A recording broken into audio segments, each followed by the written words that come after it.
and friends, Shabbat Shalom, greetings to you all. Congratulations go to Ellen, who immediately understood the alien language I was speaking last week. If nothing more, I love confirmation that at least one person got the memo. And if my memory serves me well, she says trip coming up pretty soon to see the last member of a family. And that will be a very special trip, so travel safe. I hope you're all having a fantastic spring, although it's kind of winter again up here in the Northeast. As we begin the countdown to the holiest day of the Torah, the festival of unleavened bread, and we'll talk much more about it as we get closer over the next couple of weeks. But I also want to remind you that you're all special. You're all blessed. You're all free thinking, feeling, and being, and capable of independent decisions.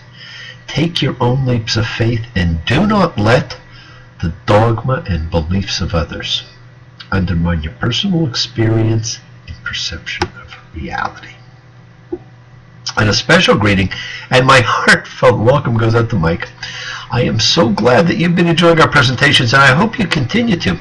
And anyone brave enough to ask to be put on the mailing list during these dog days of Torah is more than welcome. And those of you who continue to listen or watch as we climb deeper into the priestly book of rules deserve a reward. Thank you for persevering, and I will continue to find little things to make what really seem to be tedious priestly instructions relevant and meaningful, and hopefully just a little bit more entertaining for you. And speaking of rewards, thanks to those of you who asked for the New Year booklet so that you can chart the year. I know you will take the suggestions for each of the days and apply them to your world and take control. And some suggested that I just send it out to everyone, so that is exactly what was done, and I apologize to those of you who received it more than once. Read it, fill it in, give it to your friends, delete it. The choice is yours. Friends, it seems like a lot of people are concerned with what seems to be very negative energy all around. And one of the things that I find so many get distressed about is when they feel the world is spun out of control. They become overwhelmed and reactive instead of proactive. It certainly can happen almost any time, any place, and we feel we are floundering. But the secret to righting the ship is to recognize it, chunk things down to manageable size, take a deep breath, and put yourself back in control, bit by bit. Do not forget you have that place, that special place, that slice of paradise that you created, waiting just for you, containing all the things that you need, you want, to make it yours, where you can go anytime, just by taking a deep breath. It is a wonderful tool for you to use, a place to examine life. Get insights to problems, to ponder, to dream, to heal. Speaking of healing, thank you all for sending your thoughts, suggestions, and well wishes out to Mordechai, to Sherry, and to any you know in need of healing. And my thoughts and prayers go out to my friend Eliza, whose mother had a stroke, and a very good friend's son, Benjamin, still not fully recovered from his surgery. They both could use some extra benefits of healing energy and good wishes. May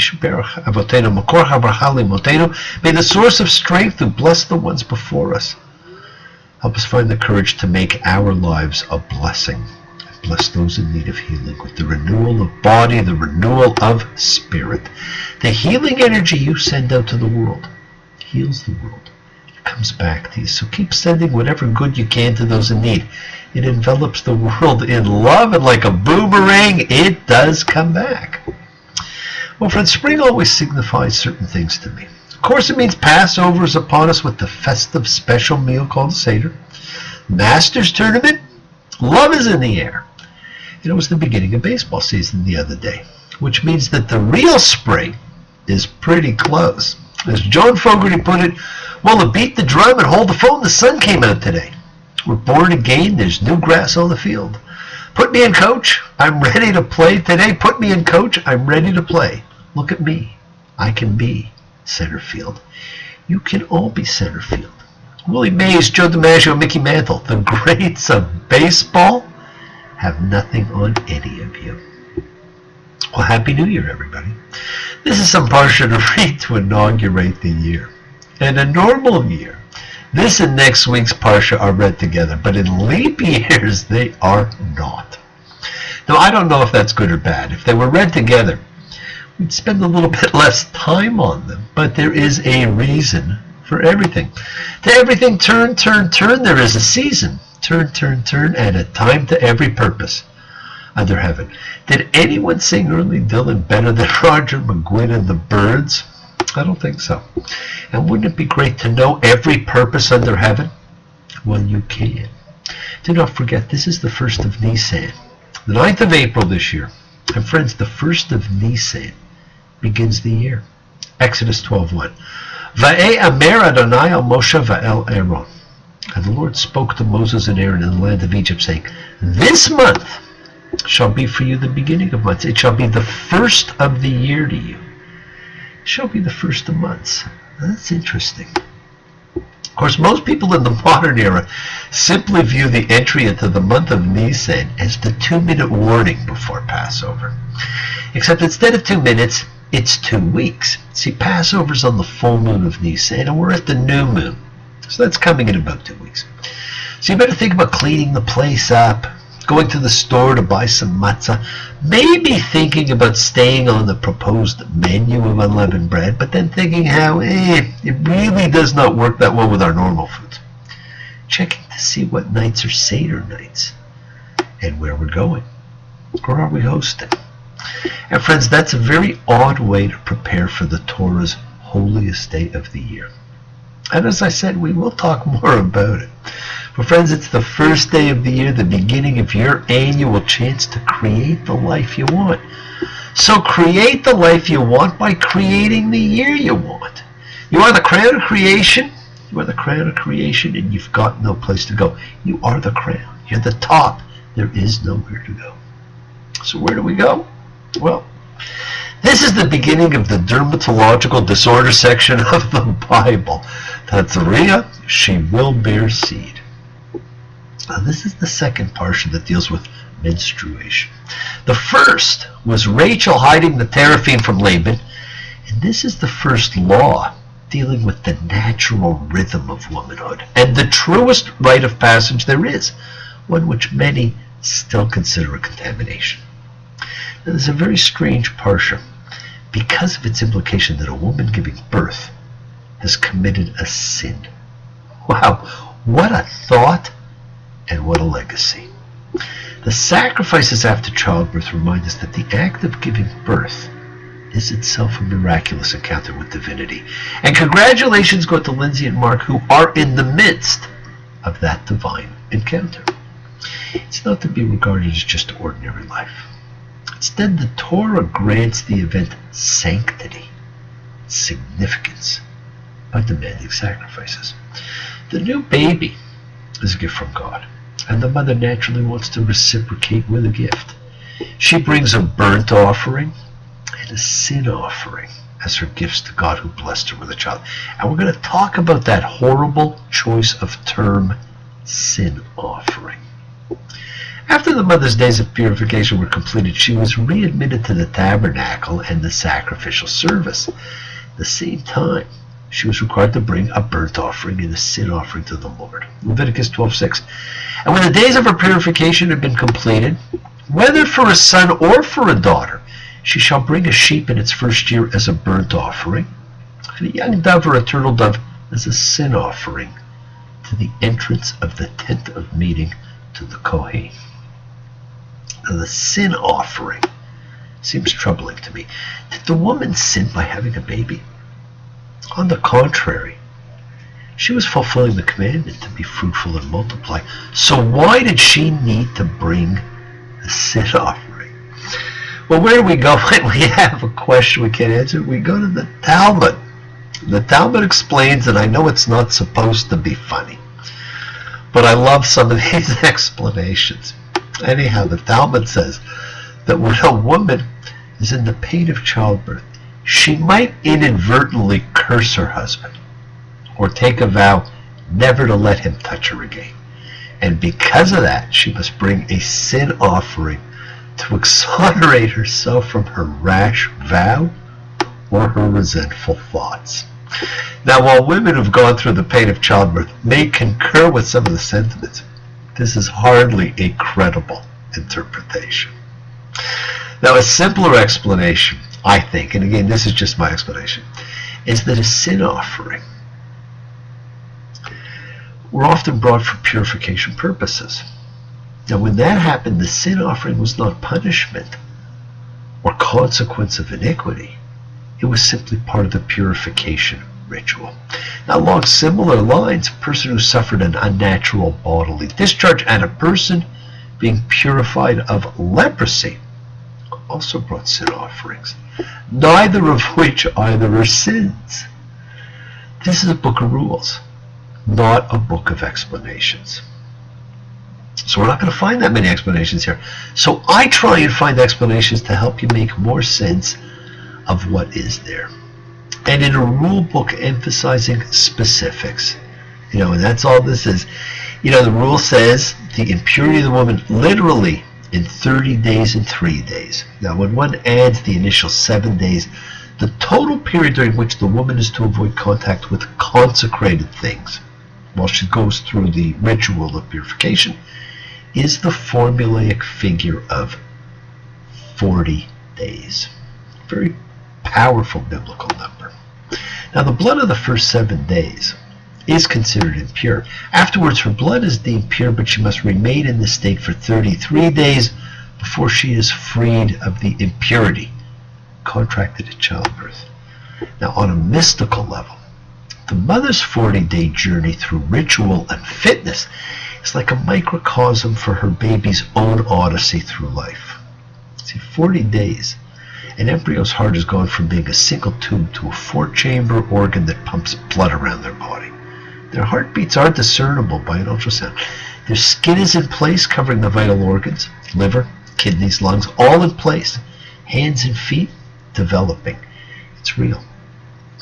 The notion that the blood of childbirth rendered the woman ritually impure was widespread in the ancient world. And perhaps ancients simply believed there was seed in the blood discharged by the childbearing woman, so the loss of blood was associated with death, and therefore it conveyed impurity. So again I ask, why a sin? Well, friends, I believe it's in the translation. I believe we should call this an offense offering. Again, this is my belief. The present situation is a deliberate instance of why it is misleading to render the Hebrew chatat, as pretty well every English version of the Bible does, as sin offering.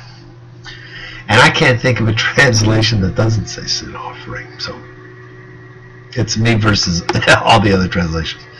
Surely the childbearing woman has done nothing that can be called a sin. The state of ritual impurity, however, imposed on her by biological circumstances, makes her a potential source of violation of the sanctum, which would be an offense to the cult and to its divine object. And so she is required to present an offense offering that will mark the completion of her period of purification. Sin is a powerful word. The Catholic Church gave us a list of 7 that we tend to fall prey to: envy, gluttony, greed, lust, pride, sloth, wrath. And I probably have enjoyed them all. Certainly bearing a child is not one, but this has helped perpetuate a parochial view towards sex and towards women. Now, the remainder of this parsha and the next, which I will remind you are normally read together, are about another mistranslated term, leprosy, which ties so much more together. It ties the first sign God tells Moses to perform to show who he is, to the mysterious punishment of Miriam in the desert, to the great sin, there's that word again, of our time, discrimination. The powerful separating of people from inclusivity. And it is told in a medical way. It's a special distress, embarrassing, frightening. One feels ugly. One does not know how long it will last. One wonders if others are making fun, or pitying, or feeling disgusted. But we'll talk about that next time. For now, let's create the year you want. Put your energy into the next 12 days, signifying what you want in the 12 months ahead. Read the book. If you have questions, send me an email. And of course, the beauty of it is, in 6 months at the next equinox, if it has not gone how you want, you get a do-over. The true miracle of Rosh Hashanah and Yom Kippur, and we'll talk about that then. The world is sacred, my friends, and so is everything in it. Express your gratitude. Light a candle, make a wish. Celebrate your life and the lives of those you love. Share your feelings with them. Live free, be free, honor your freedom. Be well, be happy, be blessed.